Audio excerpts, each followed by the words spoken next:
Hello everyone. My name is Shreyas Deshmukh, co-founder of Asian Pathfinders, along with Pallavi Ade. We welcome you all for today's fireside chat on securing India in the cyber era. We have taken this theme directly from our today's speaker, who has recently published book on the same theme, and the title is same: Securing India in the Cyber Era. Welcome, Samir, for joining us today. Before heading to today's session, a little about Asian Pathfinders. We have started this initiative in June 2020 at the beginning of the pandemic, which has isolated all of us. But it wasn't just the reason. We felt a need for an interdisciplinary, informal, open platform to reach out to scholars and experts from all the disciplines of social and pure sciences to learn from each other. And since our inception, we have conducted sessions on different topics such as climate change, women empowerment, cyber politics, and geopolitics, etc. We conduct these sessions in two formats. One is fireside chat; these are 1 hour sessions, and the dialogue in the form of panel discussion. So all our sessions are open. However, there are simple guidelines we expect that everyone should follow. That respect the views of others and also express yourself in the chat box and ask questions and give your comments. Respect intellectual property, and also all the participants should stay on mute because we record these sessions for wider public availability, so they can benefit from it. So you can reach out to us for suggestions and ideas through email and social media. The links are in chat box. I'll just now share all those links. Now coming to today's session, we have our in-house cybersecurity expert Sravan Wudayagiri as a moderator. Sravan is a cybersecurity professional experienced in information security audits and assessments, digital forensic investigation, information governance, and cybersecurity incident response and investigation. Currently, he is working for a VirtuGrp as associate director, leading the company's cybersecurity services vertical, where his role is to design and implement information governance lifecycle for 5G core applications and products.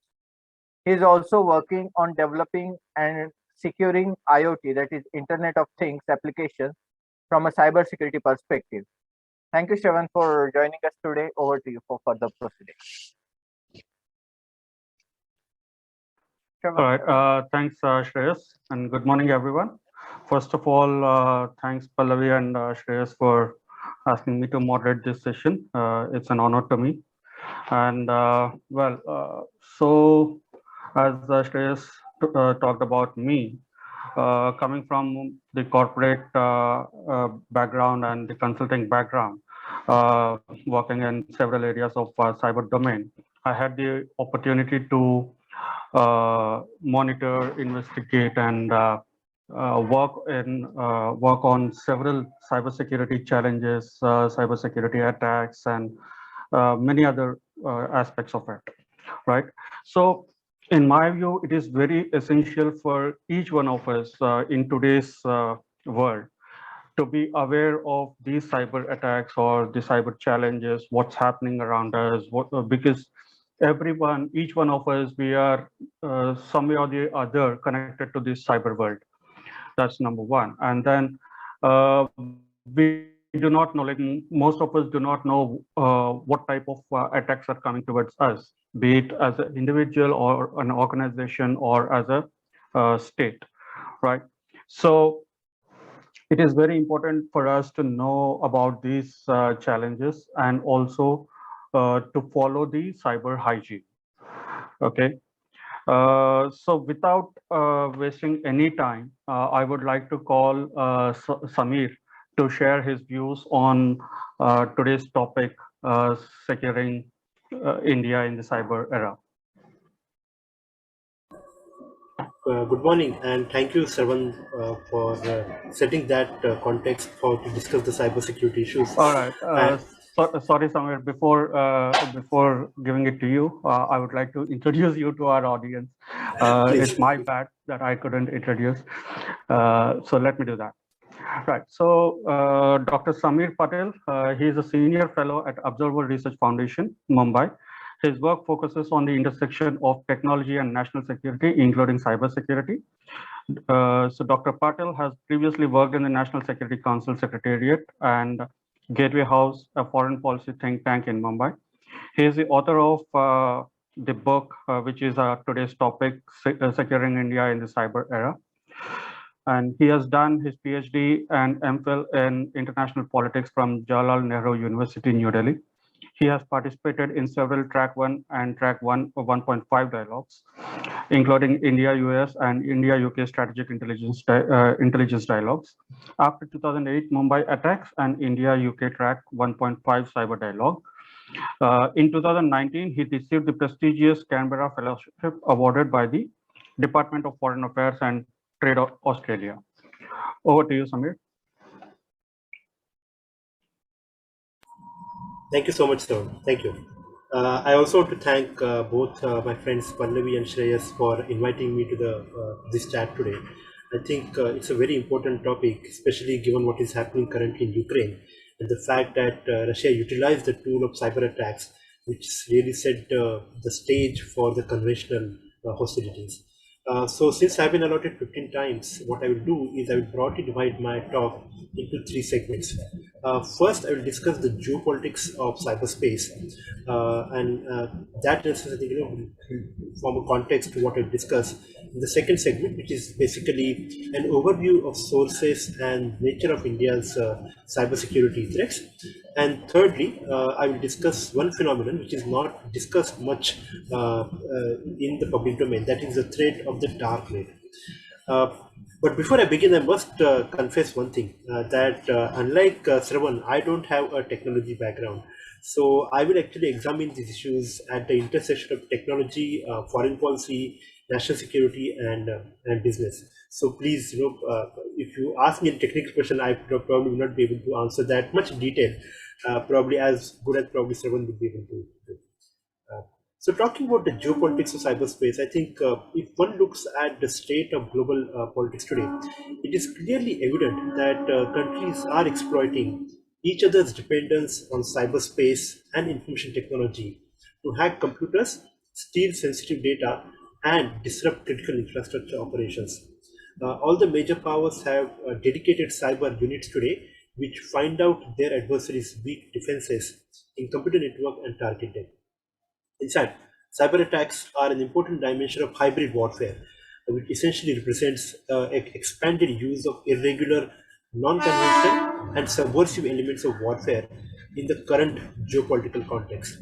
Key elements of the hybrid warfare strategy are the deployment of non-state actors as proxies, emphasis on economic coercion and cyber operations, aggressive use of information tactics, and disruptive technologies, and finally, hiding any attribution or responsibility for the violence or attack or disruption that your action causes. And I think some of these elements are clearly evident today in the way the Russian security forces went after Ukraine by launching the cyber attacks, by using the proxies, as well as using the disinformation and propaganda operations, as well as to a certain extent by using the proxies. They also decided to skirt the attribution or any responsibility. Now, speaking of proxies, while states are mainly responsible for cyber attacks, there are also non-state actors like hacking groups and organized cyber criminal syndicates, which are targeting other countries' computer networks as well as companies and businesses. And that has really blurred this distinction between the state and the non-state actors today. Lazarus is one such group which has been propped up by North Korea. This group is responsible for mainly targeting the financial institutions worldwide by breaching the payment systems as well as stealing the money. This group has been active since 2009 and has targeted several countries through their offensive cyber operations. And in executing attacks like these, both the non-state actors as well as the state actors are taking advantage of the problem of attribution. Now, what is this problem of attribution? So usually speaking, any cyber attack is routed through multiple servers which are located in different countries, and therefore it is difficult to clearly identify who has carried out the attack, and it is difficult to attribute the responsibility, and that is the problem of attribution.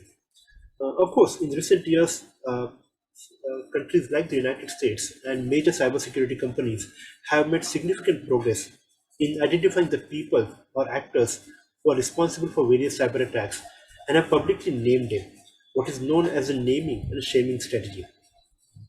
And this is also true in some cases of the major attacks which have happened in the last few years, where the attacker or perpetrator was identified. This includes the Stuxnet virus, which targeted the Iranian nuclear program in 2009 and 10.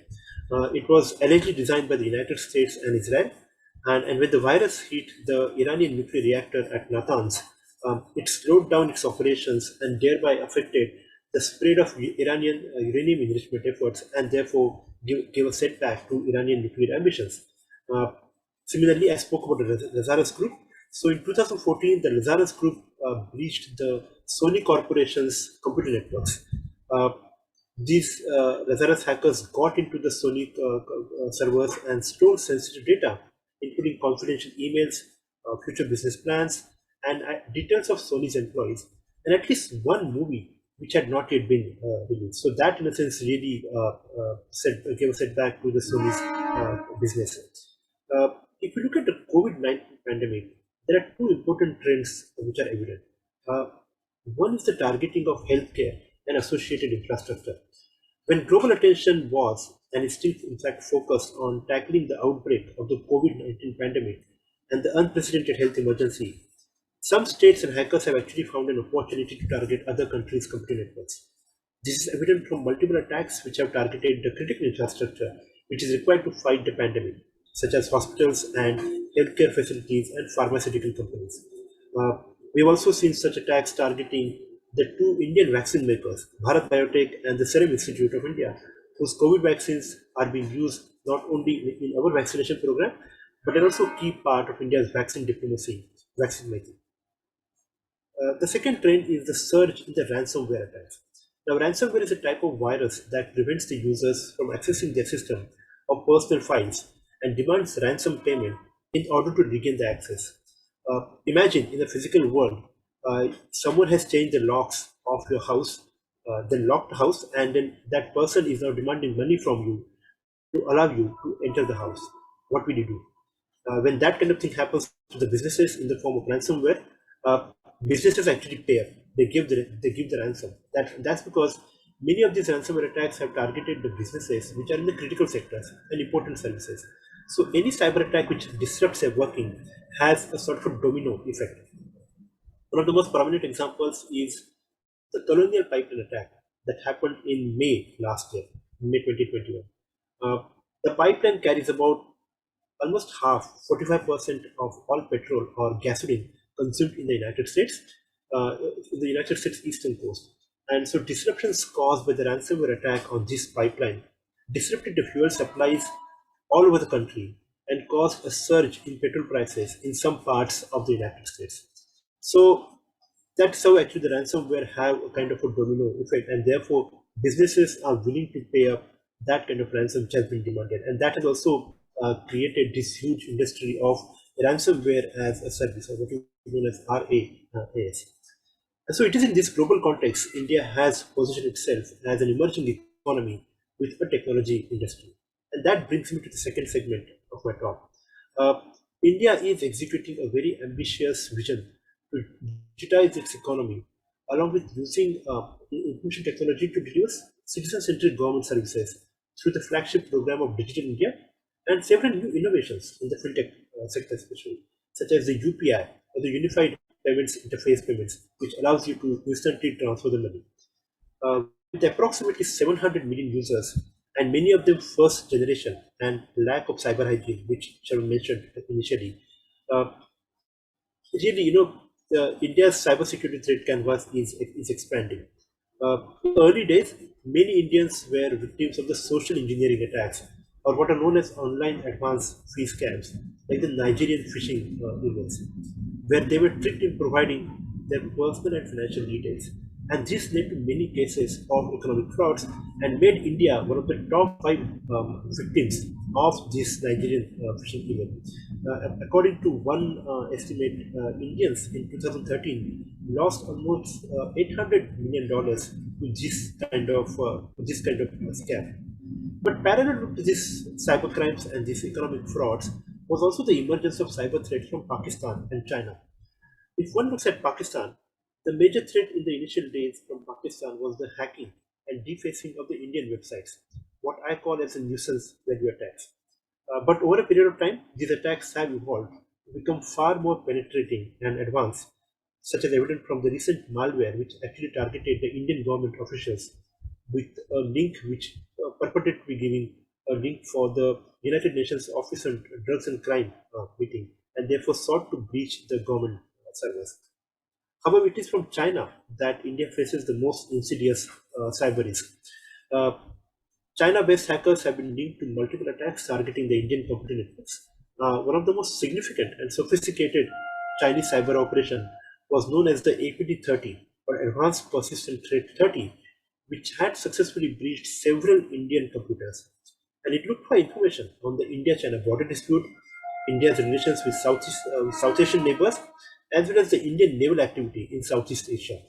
This operation ran for more than a decade and was only detected in 2015, indicating the kind of damage it must have done to in harvesting the Indian information.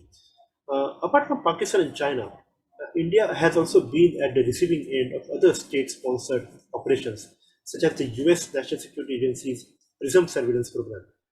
According to the revelations given by whistleblower Edward Snowden, India was the 5th most spied upon country by the PRISM surveillance program, as well as North Korea-backed Lazarus hacker group, which targeted the Cosmos Bank of Pune in 2018. And in that attack, Cosmos Bank lost around 94 crores through the ATMs and online transfers.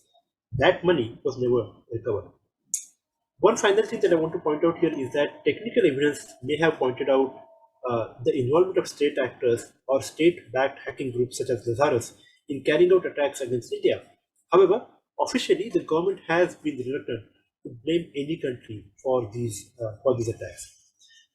Another significant aspect of India's cybersecurity canvas is cyber terrorism.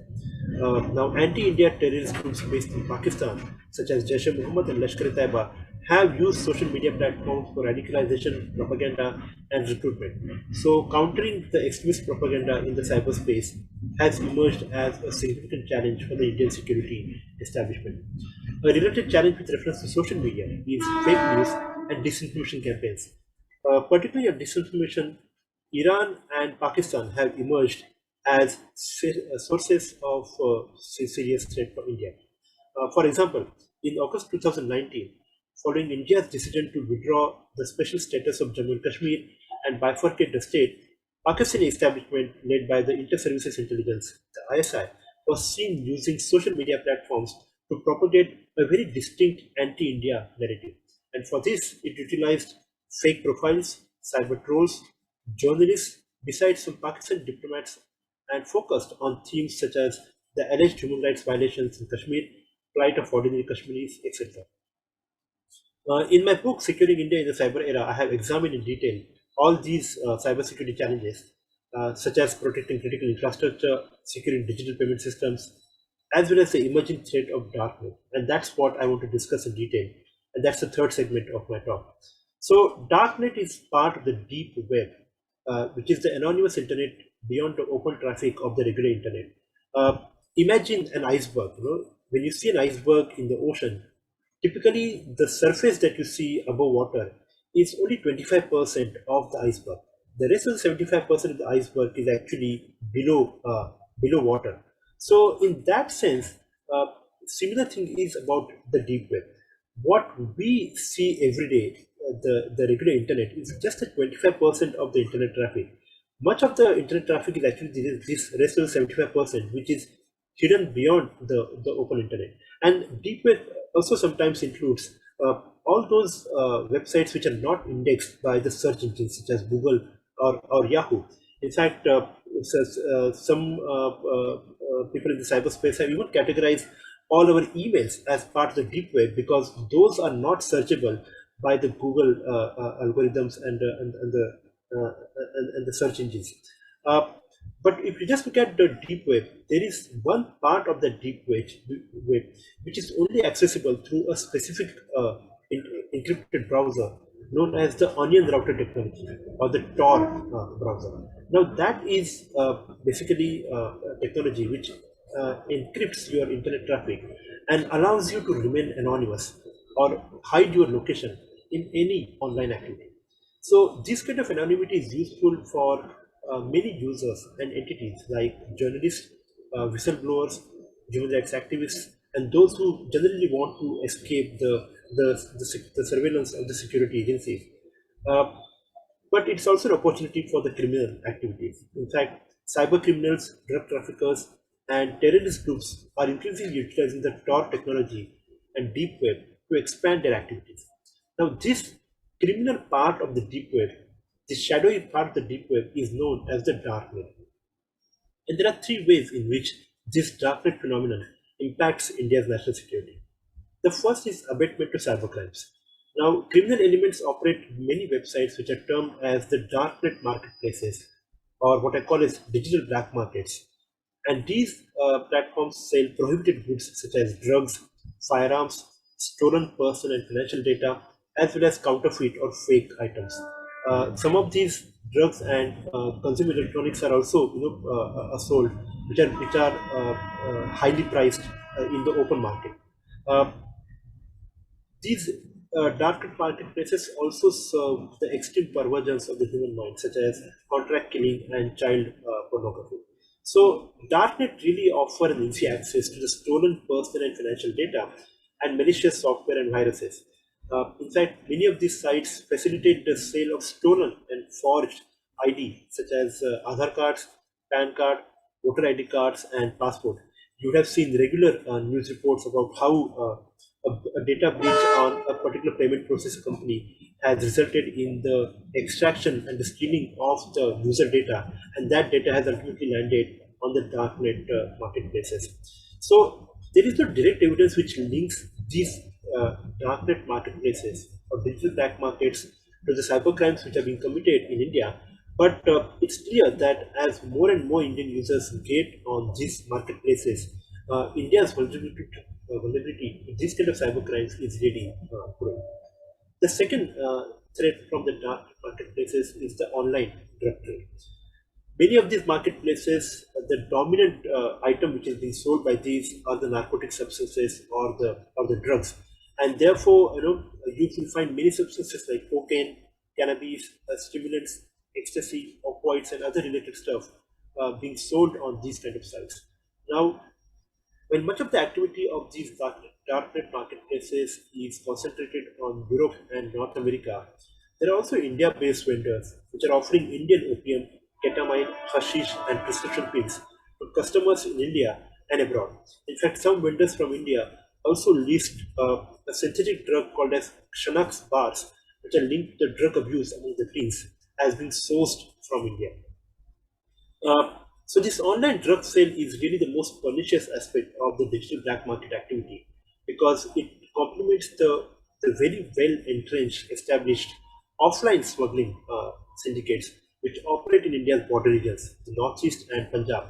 Uh, as you know, India is actually situated in the midst of the two global drug trading hubs, the Golden Crescent, which is Iran, Pakistan, and Afghanistan, towards the west, and the Golden Triangle from the east, which consists of Thailand, Laos, and Myanmar. So, uh, so these offline drug corridors, in a sense, get a boost from this online drug sale. And by the way, these offline drugs smuggling routes are used not just for the smuggling of drugs, but also for trafficking fake Indian currency notes, small arms, facilitating the movement of militants across borders, as well as human trafficking, especially women and children, for commercial sexual exploitation.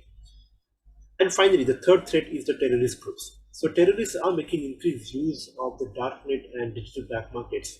Uh, in fact, both the Daesh or the Islamic State and the Al Qaeda have extensively used this platform for fundraising, propaganda, and easy access to weapons. Uh, while there are mainstream and popular darknet marketplaces which do not usually sell any weapons or anything which is related to terrorism. There are also non-mainstream digital black markets which do sell these kind of weapons and other contraband which appeals to these terrorist groups. And in fact, after repeatedly facing the acts from the social media platforms on the regular internet, such as Facebook, Twitter, and YouTube, many of the terrorist groups use Darknet for posting extremist content and also use the encrypted chat forums for spreading their propaganda. If you look at India, the Islamic State's virtual propaganda on Darknet platforms frequently features India. And this propaganda has been successful, as can be seen from the fact that there have been many Indian youth who have traveled to Iraq and Syria to fight with the Islamic State in those territories. And in fact, some of them have also planned attacks on the Indian soil. Cadres of the terrorist groups have also used Tor, the Tor browser, for the operational security. For instance, the Al Qaeda affiliate operating in the Kashmir Valley, the Ansar Ghazwatul Hind, has frequently advised the use of virtual private network and the Tor technology to avoid the interception by the security forces. And the use of these tools, the VPN and the Tor, increased after the restrictions were put on the internet in August 2019 in the Kashmir Valley. So now, responding to these threats, India has created an extensive regulatory and institutional framework in the last 1 decade. The highlight of this is the Information Technology Act, with its amendment in 2008, and the National Cybersecurity Policy of 2013. In 2015, the government also created the post of National Cybersecurity Coordinator within the National Security Council to synchronize the efforts on cybersecurity issues and also coordinate with the relevant government agencies. Within the Ministry of Home Affairs, there is now the Indian Cybercrime Coordination Center, which is the lead agency for tackling cyber crimes in India. And then finally, the Defense Ministry, which has recently operationalized the Defense Cyber Agency, and that acts as the principal agency for all cybersecurity issues related to the military. From the media report, it also appears that this agency is also responsible for India's offensive cyber operations. So India has really treated cybersecurity as a policy priority and a core national interest. Of course, challenges in implementing this vision, such as, for instance, the tough battle between the security establishment, the fragmented approach of the various security agencies, inadequate cyber forensics is also one challenge. Moreover, the ability and the capacity of the cyber saboteurs to think and act across multiple jurisdictions internationally. And in responding to that, the limited approach that many of the governments take in tackling the cybersecurity, that remains a primary challenge. And that really complicates India's cybersecurity scenario. I will stop here and I'll be more than happy to take the questions in detail. Thank you. Thanks, Amir. It is wonderful. And having all said, I have gone through your book and you have covered really, many aspects that being in this similar domain, I myself have not looked at those aspects. So we do have a few questions in the chat box. So being a moderator, first, I take the privilege of asking the first question. So because you mentioned about the Cosmos Bank attack, and I had the opportunity to investigate that case a few years back. So how do you think Indian private organizations who are vulnerable to state-sponsored cyber attacks work with Indian state to prevent such attacks? So one thing which I realized looking at the private sector's cybersecurity preparedness is that they look at it obviously from the business angle also, and many of them actually don't take the larger picture, which is what happens when it comes to the critical infrastructure protection. Because many of the businesses which face cyber attacks like these, like the Cosmos Bank, really don't want to talk about those attacks because that, in a sense, gives a vulnerability. Can you just give me 1 minute? Yeah, sure.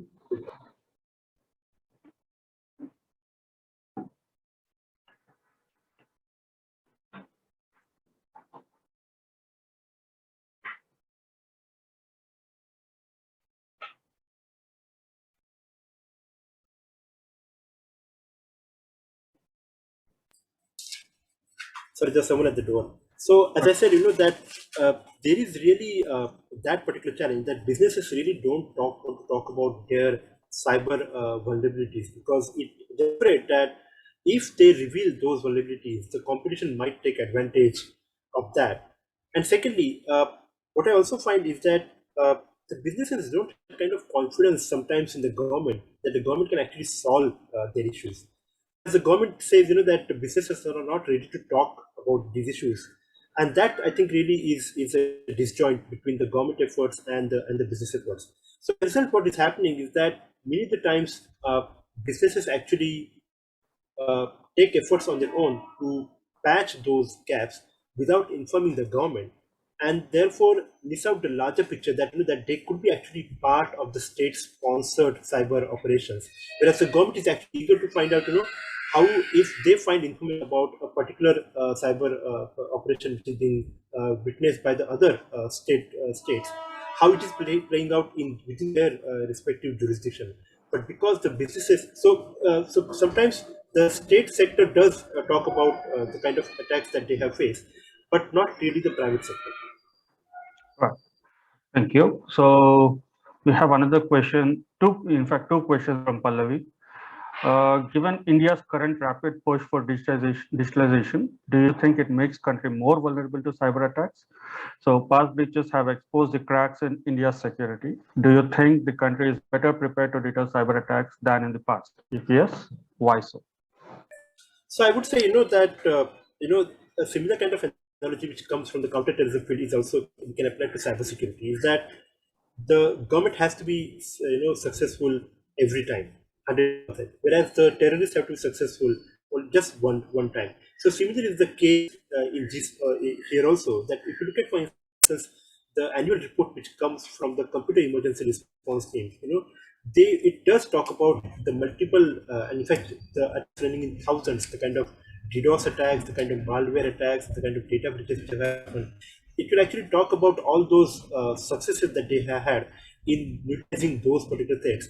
But what actually comes out in the news is the fact, for instance, there's an attack on the Cosmos Bank and those kind of things. But not actually discussed is that how after Cosmos Bank, the SWIFT payment system has actually worked with the Indian banks to actually implement an added layer of protection so that the SWIFT payment systems are not vulnerable to the kind of malware which the Lazarus group was able to.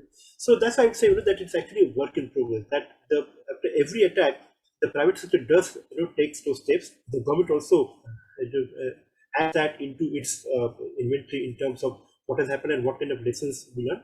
But sometimes it's also a problem of the fact that we tend to prepare for the future by looking at the past, and that is not necessarily the case in case of cyber attacks. That today you may have an attack on the, for instance, no one thought about that the healthcare facilities could be a target during the COVID-19 pandemic, or the vaccine facilities could be a target.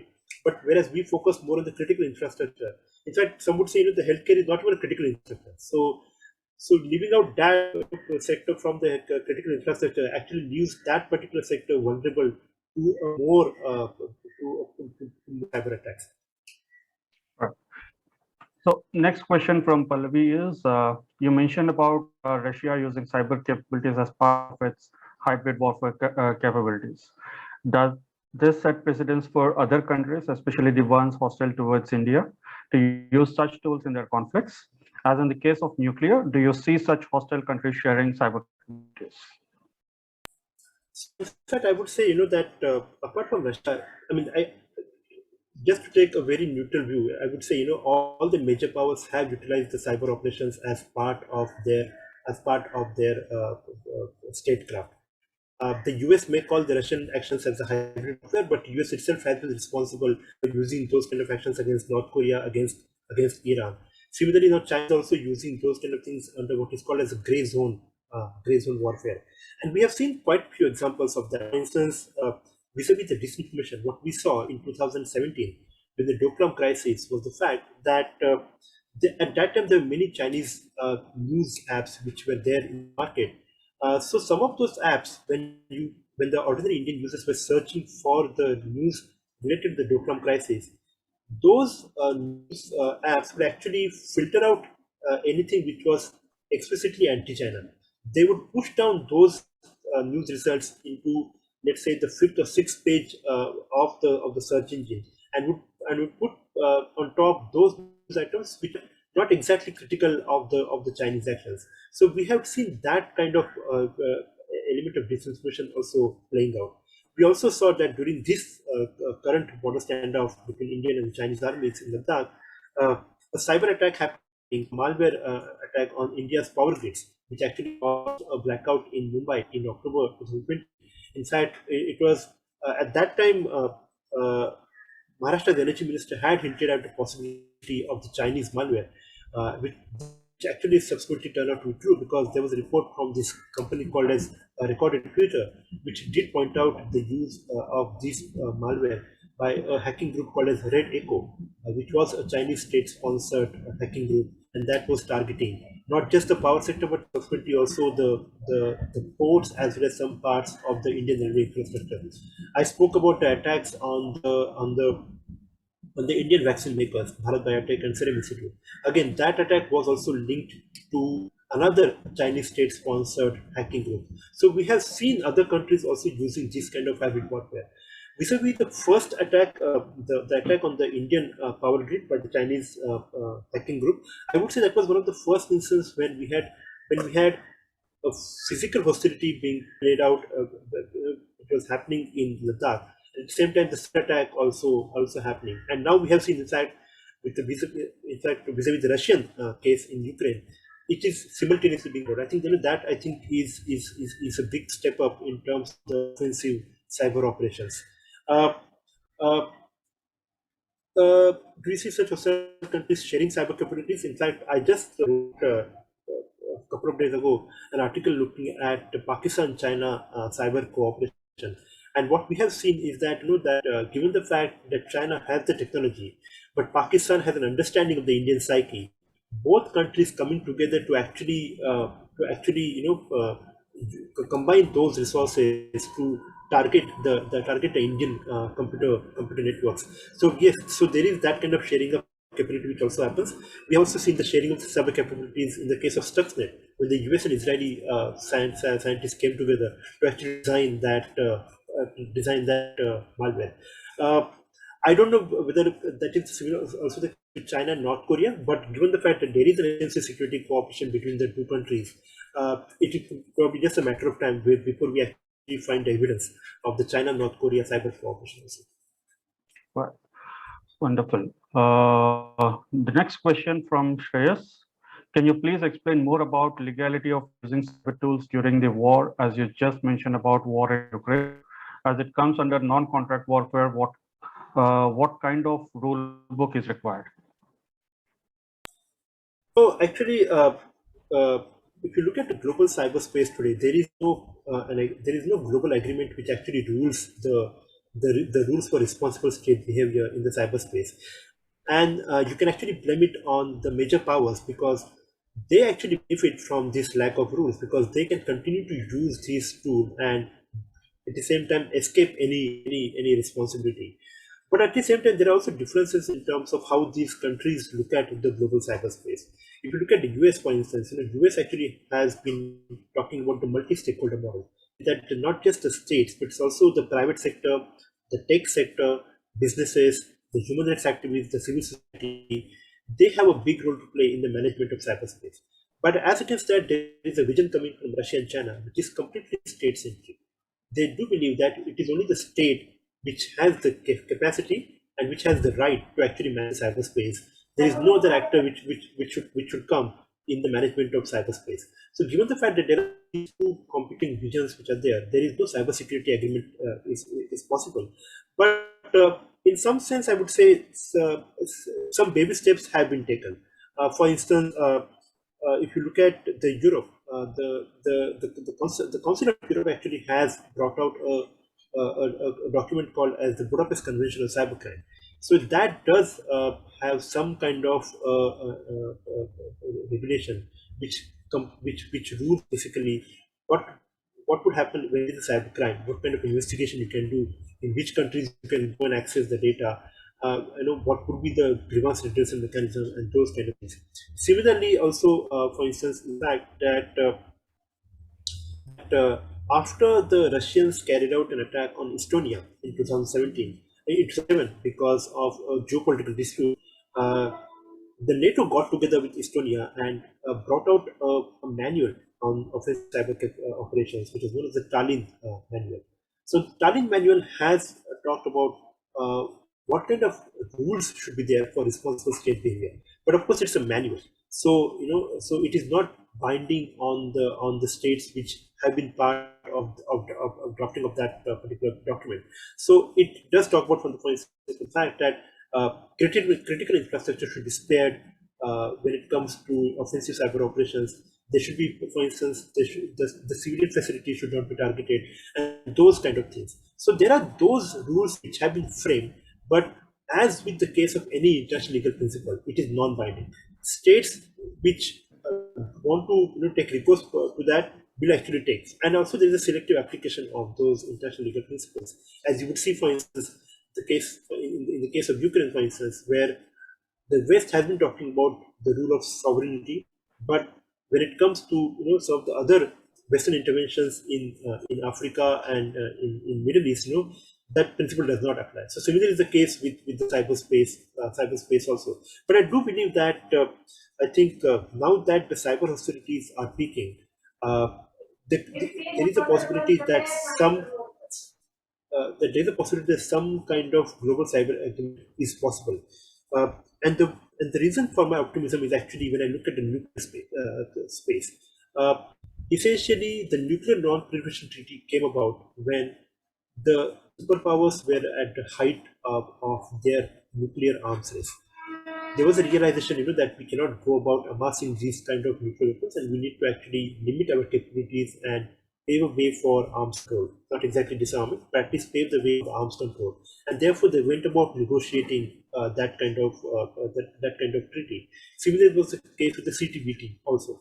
So we actually may end up seeing some movement towards the global cybersecurity treaty. Now, how inclusive it will be, and what kind of discrimination it may do with other lesser digital powers, that is something which we'll see. At least India is on the right side of the history here, because India has shown its capability in terms of not just cyber, but also in terms of having a very sophisticated technology industry. And therefore, at least unlike the nuclear regime, where India was actually left out of the entire regime, at least in the case of the cyberspace regime, India would be on the negotiations and would be actually benefiting from this kind of regime. Sorry, that was a very long-winded answer to your question, sir. No, but that's really, really helpful. Yeah. So next question is from Tanishq. Can some international organization address these issues of cyber threat? And what will be challenges to India as some organization starts addressing it? So, for instance, Interpol, which is basically international law enforcement agency, has a very robust mechanism when it comes to the cyber crimes. So they have a global innovation complex based in Singapore, where they do look at these cyber crimes and alert the member states when a particular malware outbreak happens, or when they burst a cyber gang. Similarly, the European law enforcement agency, called as Europol, also does a similar kind of work. I think there will be a couple of challenges when the scope of these agencies expand, at least for India. One would be the Indian concerns about national sovereignty, which is actually one of the reasons why India opposes the Budapest Convention on Cybercrime, is the fact that any signatory to the Budapest Convention on Cybercrime actually gets unfettered access to any country, to those signee countries' jurisdiction, from where they can actually extract the data which is required for the cyber criminal investigations. India has problem with that, because India says that there is a national sovereignty, and therefore any entity should not get that kind of access, and therefore it does not agree with the Budapest Convention. But tomorrow, if Interpol issues that kind of thing and starts focusing on these kind of things, I think that would be a major challenge for India. The second challenge for India would be a much more internal, which is basically the question of resources. Given the fact that we still are expanding our cyber forensic capability, and we don't have the trained human resources to look at the security. In fact, if you look at the Data Security Council of India's estimates some 5 years ago, India needed 1 million cybersecurity professionals. And in 2015, there was that gap of 1 million cybersecurity professionals, and that was when the cybersecurity challenges were just expanding. So I presume that that gap would probably not reduce, but would have widened. So I think that remains a big challenge. Trained human resources and the adequate cyber capabilities. Those would be the two main challenges when India approaches these kind of international organizations in resolving the cyber crimes or address the cybersecurity challenges.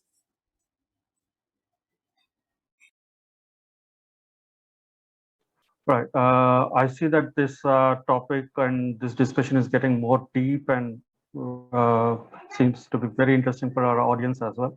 Looking at the type of questions that they are posting in the chat box, if you look at the question from Prachi, we are gradually moving towards a new generation of combat where we are looking to inculcate unmanned combat vehicles which are highly susceptible to such attacks. While there's discourse surrounding these technological developments, the talks of cybersecurity in defense technologies does not seem to catch up. Since they are the two sides of the same coin, is it prudent for India to move along this path without strengthening its cybersecurity capabilities? So what are your comments on it? So I would say, that actually, given the fact that our cyber threat canvas is expanding, we do need to, start strengthening our cybersecurity capabilities. Of course, there are some major challenges within that also, and one major challenge which cuts across most of the domains is that even though we have a very sophisticated tech sector in terms of our IT companies and all that, we still lack on the hardware front.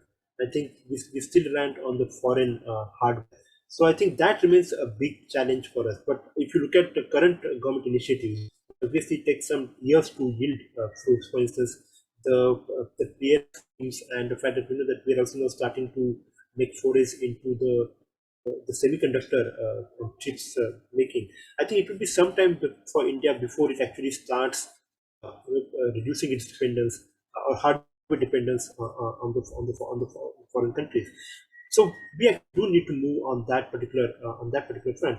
But at the same time, when it comes to the emerging technology, I would say that again we are still the fact is that we are still considering and debating and discussing these issues. If you look at the Niti Aayog, if you look at the Ministry of Defense, there have been forces which have looked at this issue about what to do with artificial intelligence, what to do with blockchain technology. If you look at the current debate on the cryptocurrencies, that just show that government is actually actively considering and debating these issues. And because these technologies are still evolving, it will be some time before the government actually makes up its mind. But one thing that the government has decided is that we need to actually start investing the resources. So quantum computing is one such thing where if you look at the budget 2 years ago, India had allocated some amount of financial resources for the development of quantum computing technology. And it's also evident in terms of how India engages with some of the foreign partners. If you look at, for instance, Israel, India's engagement with Israel, India's engagement with the US, France, Australia, and Japan, these kind of emerging technologies have formed the mainstay of those interactions. With Australia, for instance, we are looking at robotics and quantum computing. With France, we are looking at quantum computing and artificial intelligence. With Japan, we are looking at the autonomous systems and robotics. And with US, we are actually exploring a plethora of technologies.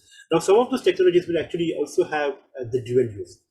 So that also actually will actually also yield some fruits for our own efforts to have some kind of self-reliance in the defense technology sphere. But I think the common frustration point here for most is that they tend to look at India and tend to compare it to the progress which is happening in the West, in Japan and Australia. But we have to realize the fact that those countries had embarked on that path at least 1.5 decades ago. And it is now that we are actually seeing the fruits of those results. These countries also have, because they have greater financial resources to allow to these kind of things, they are able to quickly make that kind of progress. Whereas we actually, are facing both actually are our challenges. we started late and we don't have those adequate financial resources. So it would be actually some time before we actually start seeing the results in these kind of things. Agreed. I totally agree with your comments on that, Samir. So next question is from Abhishek. How do you see the rise in non-state actors, particularly ethical hackers, trying to do cyber attacks against a state like the one on DPRK by a US citizen by wired web portal? What we see now, many independent hackers attacking Russian cyber infrastructure. So my answer to that would be, a somewhat state-centric answer, which is that these kind of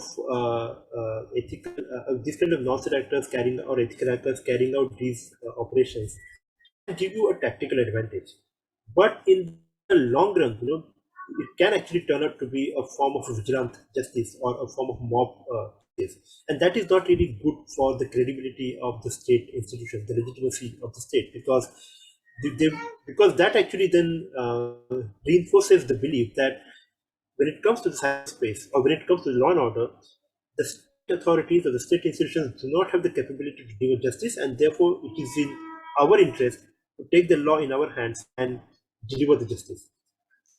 So that actually is a very problematic development for me. In fact, I would say that the state should actually enlist these kind of non-state actors in achieving its objectives. Give them adequate incentives and actually make use of these things so that A, they can be regulated, and B, if they go wrong, they can be shut down. Okay. Just one question from Suvarna. Since the inception of cyber domain, the issue of arbitration of source of threat has always been critical. Are there any new developments on this front, and is there any collective approach to it? So I would say that when it comes to attribution, there are three layers to any attribution: technical, legal, and political. So on the technical front, as Sravan would vouch, there have been many developments where actually you can actually find out who has carried the attack. You can actually zero in on the IP address which has carried out the attack. In making that evidence public, you then have to reveal your own technical capabilities and bring out those in the public domain. And I think that's where many of the states and the security agencies would actually find it problematic that they have to reveal all those technical capabilities.